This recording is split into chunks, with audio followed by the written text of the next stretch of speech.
Welcome to another episode of Pontoon Reimagine Now, where we bring you to the forefront of thought leadership in human capital.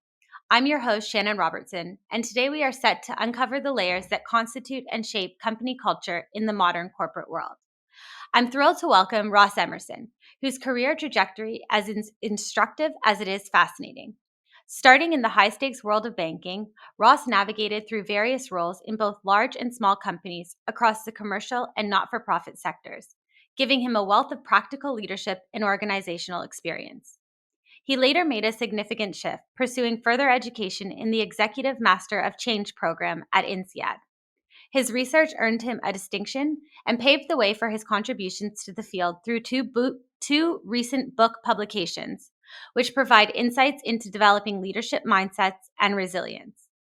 For the last 9 years, Ross has leveraged this blend of hands-on experience and academic insights through his own executive leadership practice, and has given him a unique perspective on corporate culture.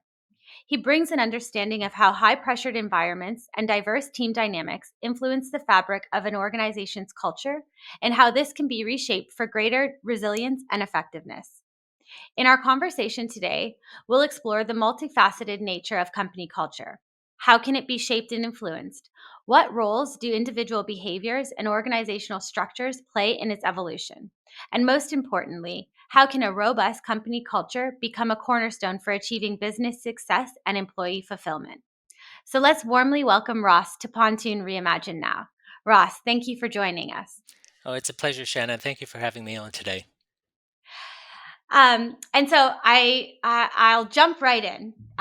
Could you please share what motivated your transition from a senior leader in banking to pursuing education in a more transformation, change, and clinical organizational psychology at INSEAD? Sure, yeah. As you noted, I've actually had quite a varied career myself over the past few decades. And, through that career, I've actually been involved in many different kinds of transformation projects in the organizations I've worked at. And every now and then, I started to observe that the pace of change and the challenges for organizations to stay relevant for the future, they were just getting quicker and quicker and evolving, in ways that I hadn't imagined. But I also observed simultaneously both positive and negative workplace behaviors from employees and leaders in those organizations. And as I started to gain more insight, I also started to realize the importance and the dependency on human capital that these companies have to achieve their transformation goals. And I became really, really curious about what drives and motivates people to behave in ways that they do, which sometimes can help an organization achieve their goals, and other times can be a real hindrance to that. Hmm.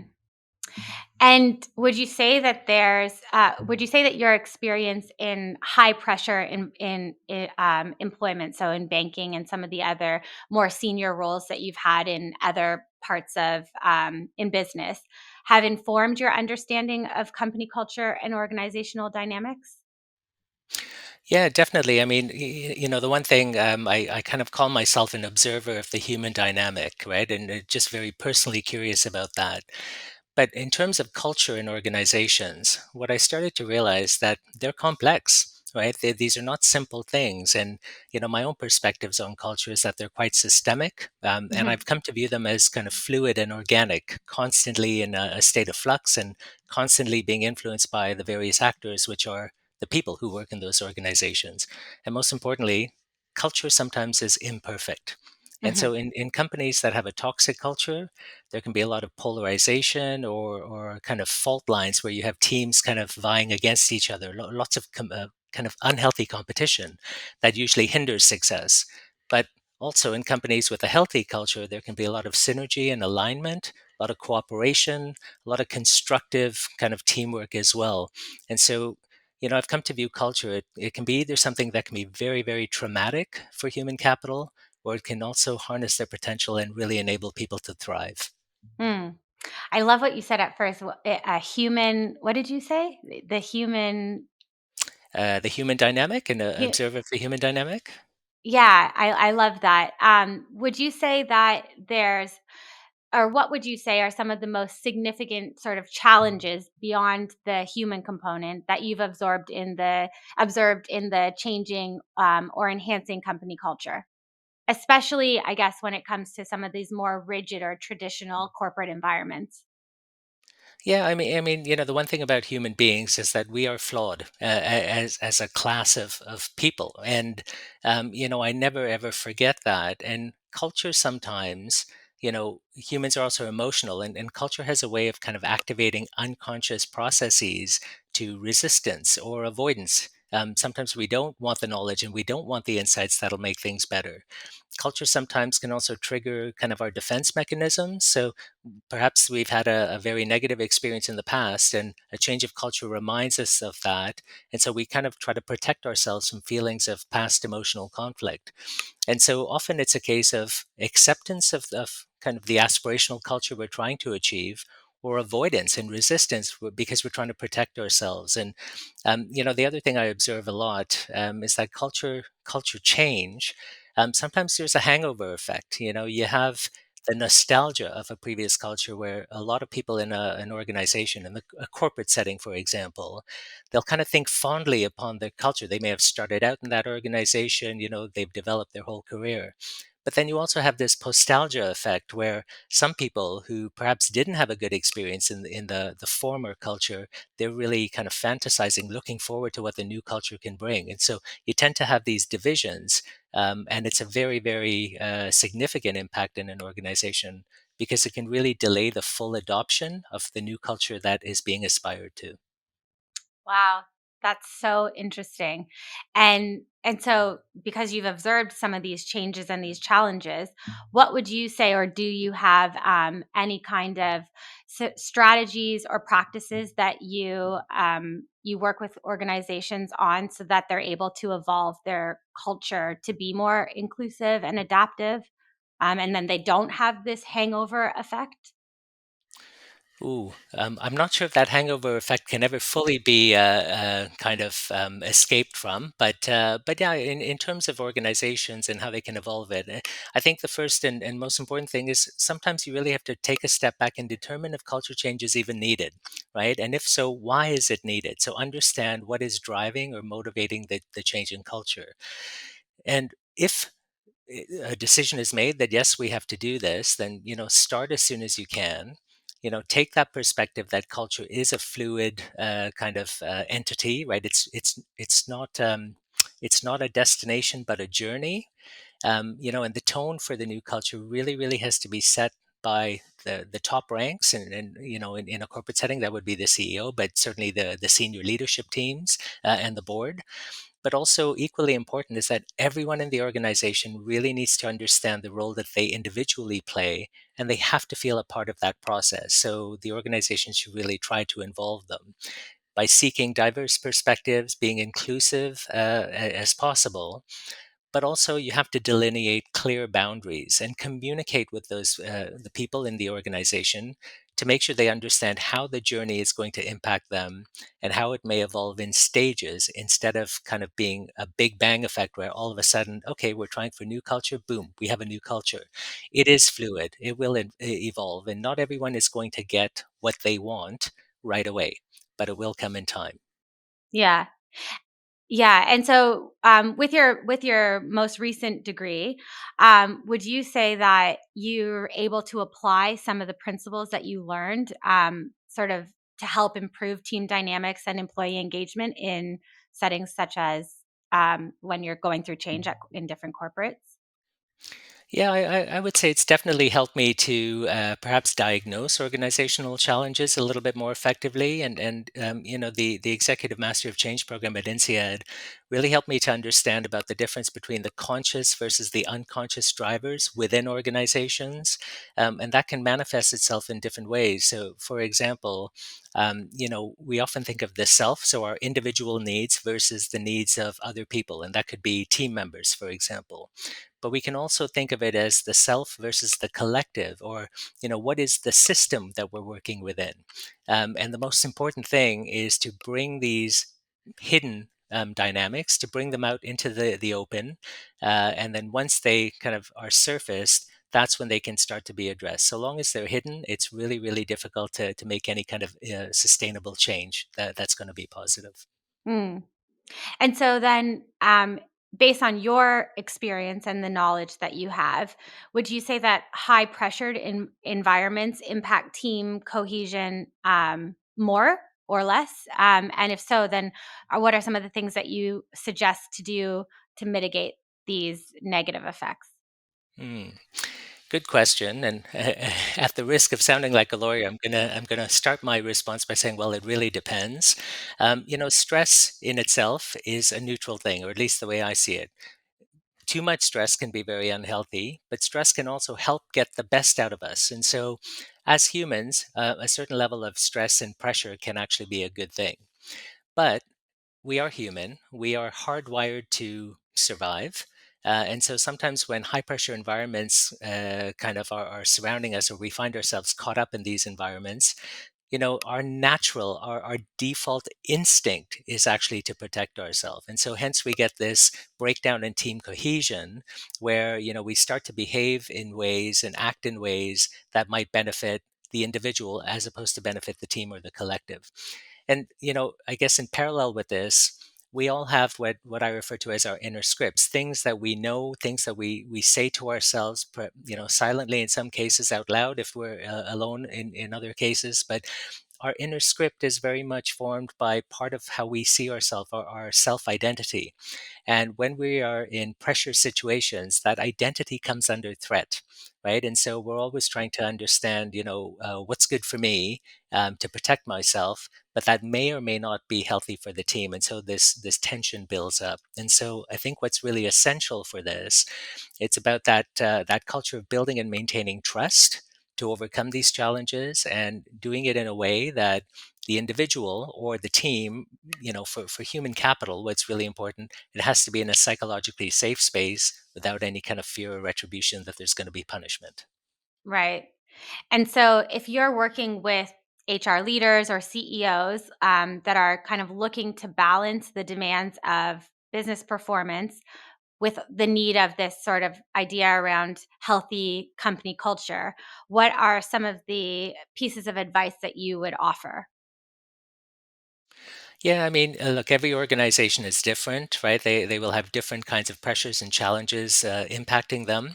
But if I can draw on a couple of things that I think would be fairly consistent across a broad spectrum of types of organizations, I'd say first of all to try to evolve organization policy to again to create and maintain that safe space and really foster that environment of openness, not fear. And in doing so, for human capital, you're actually helping to foster a growth mindset culture. I think it's really important to encourage discussion and debate constructively, of course, and kind of come away from this culture of punishment sometimes, but encourage learning from mistakes. Again, as humans, mistakes will happen, right? And so sometimes, of course, people don't intend them, but there are some forces beyond anyone's control, and things sometimes don't work out the way everyone would like them to. I also think it's really important to focus on the process as much as the goals that you're trying to achieve. Often there's a lot of communications about the end state, the vision we're trying to get to, but communication tends to break down a little bit during the process, and we make a lot of assumptions that people just understand or people just know or that everyone will receive information in the same way, and that's clearly not the case. Everyone has their own individual ways of receiving information and processing it internally. I also think it's important to clarify boundaries. And setting clear boundaries is important, but you also have to build in the right amount of flexibility and agility because some situations it will be absolutely imperative that the organization and the people within it are able to adapt because those situations, well, they kind of fall out of the proverbial box, really, right? We talk about in the box all the time, but not everything is in the box. Mm. Yeah, that's really interesting. I like that in the box and out of the box thought process.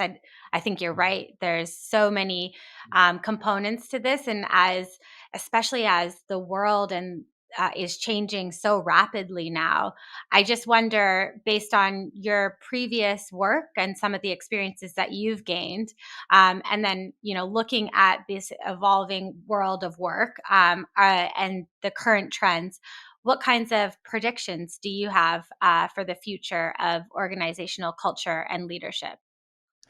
Yeah, so I really like this question because for me this is very forward focused, and when I talk to a lot of leaders through the work that I do, I'm actually really surprised at the level of concern or worry about preparing leaders for the future and being able to handle the challenges that are coming our way.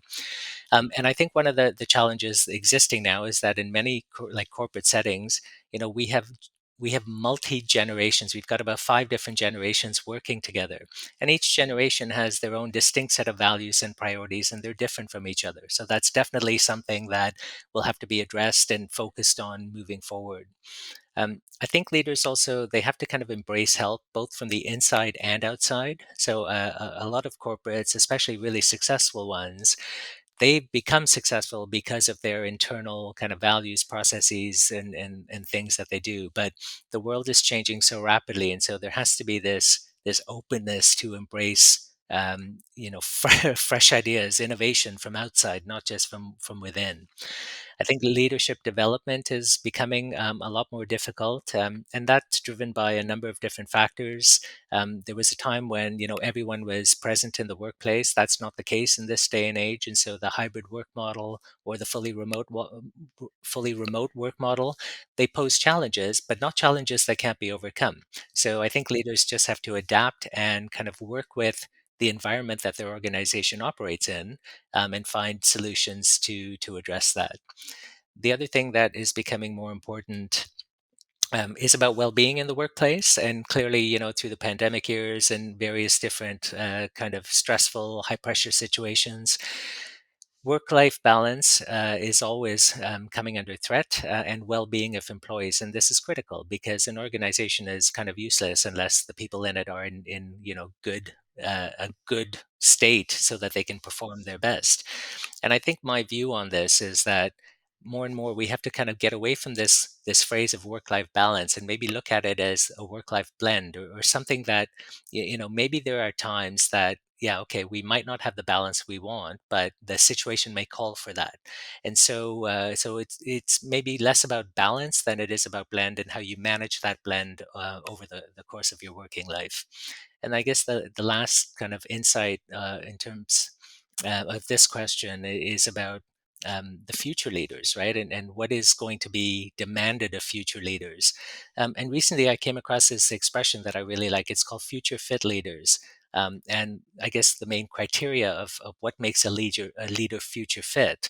So they have to be purpose oriented, they have to be people centric, they have to be progress driven, perspective led, and principle powered. And I love that. And I'm going to be using that in my work as well. So just making sure leaders are able to, to adapt and to all the challenges and demands that are going to be coming on them in the future, not necessarily what they've had to deal with in the past. Yeah. That's really interesting. And I think one thing that I'm always curious about is this new or younger generation that really started work outside of the traditional corporate office. And so the challenges that they navigate at such a young point in their career, I think will um, be kind of telling for how the future of businesses are developed moving forward. But yeah, I love what you just said. It's very cool. And so you're an author. So congratulations, your two books. I have read Thank you. them. Um, and so in your books, Hidden Challenges, Human Dynamics in Organization Change and Recovery, correct? First Hmm. one. And the second, Living a Leadership Lifestyle. You speak a lot about leadership philosophy. So, has your own personal philosophy evolved, in your time in banking to now, and then obviously through the course of writing the book itself? Yeah, and thank you. Yeah, I mean, I have. I have. I hope it's not a unique perspective, but I guess through the course of all the work I've done in my own professional life, from my early days up until now, I've had various different leaders. Some I've learned from, some I've learned what not to do or how not to be like, but also the different situations I found myself in different environments, very challenging in different countries and so on when I was working abroad.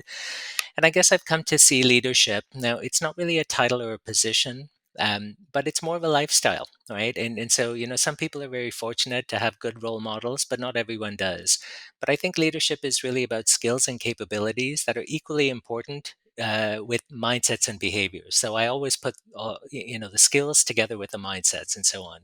And one thing I try never to forget is at the core of any leader is a human being, not an idealized object to satisfy the fantasies projected onto her or him.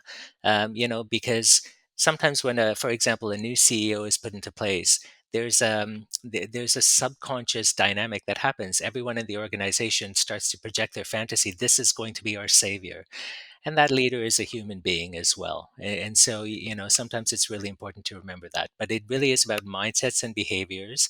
And for the younger generations who may not have started in a more conventional or traditional corporate environment, it's about little things that you can do in everyday life, the mindsets and your behaviors that will help to shape and make you into a really successful leader for the future. Hmm, that's beautiful. Um, And so, one last question I have for you. What role do you believe mentorship and professional development play in cultivating a positive organizational culture? Yeah, look, I like to consider myself a lifelong learner, and I think that's absolutely critical, especially in this day and age when, not only is the pace of change so rapid, but also information is so easily accessible. And so when I say lifelong learning, for some people that's in more traditional formal settings, but it doesn't have to be. It's in whatever form learning may take at all. And mentorship and professional development is really important, but also those things just by themselves can be somewhat limited, right? And so it is highly important. Get a mentor. Do as much professional development as you can, but I think the other thing that's needed, or what I would say is missing from that, is also about deep reflection, self-reflection. So my advice to people would be to carve time in your day to really consciously and deeply reflect. Take the lessons that you learn from your mentors and coaches, if people are doing coaching, or from any kind of professional development, but really, really try to make it your own until you make those learnings your own and really embed them into your own kind of of consciousness of how you kind of want to be as a person and as a professional. You're really not going to embed that learning. So yeah, mentorship, very important. Professional development, of course, lifelong learning, but deep reflection, conscious reflection, I'd say, is also an ideal complement with all of those there. Mm, that's really beautiful. And that was a great way, I think, to end our podcast here. Ross, thank you so much for joining us today and sharing such a rich tapestry of experiences and knowledge. Your journey from the fast paced world of banking to the reflective halls of INSEAD and into the depths of clinical psychology has provided us with invaluable perspectives on the dynamic of corporate culture and leadership. To our audience, today's dialogue has traversed from practical leadership lessons in high stress environments to the nuanced theories of organizational behavior. As we part ways, I encourage you to reflect on how these insights shared by Ross can be integrated into your own leadership philosophies and organizational strategies. Reflect on the potential of these principles and how they can revitalize your team, redefine leadership dynamics, and cultivate a thriving organizational culture. Thank you for tuning in to Pontoon Reimagine Now. We hope this conversation has inspired you to think differently about company culture and the role of leadership in shaping it. Join us on our next episode where we continue to explore innovative and thought provoking perspectives in the world of human capital. Don't forget to check out our LinkedIn page or website, pontoonsolutions.com. This is Shannon Robertson, wishing you continued success in leading with wisdom and empathy. Until next time, keep reimagining the potential of your organization and its people.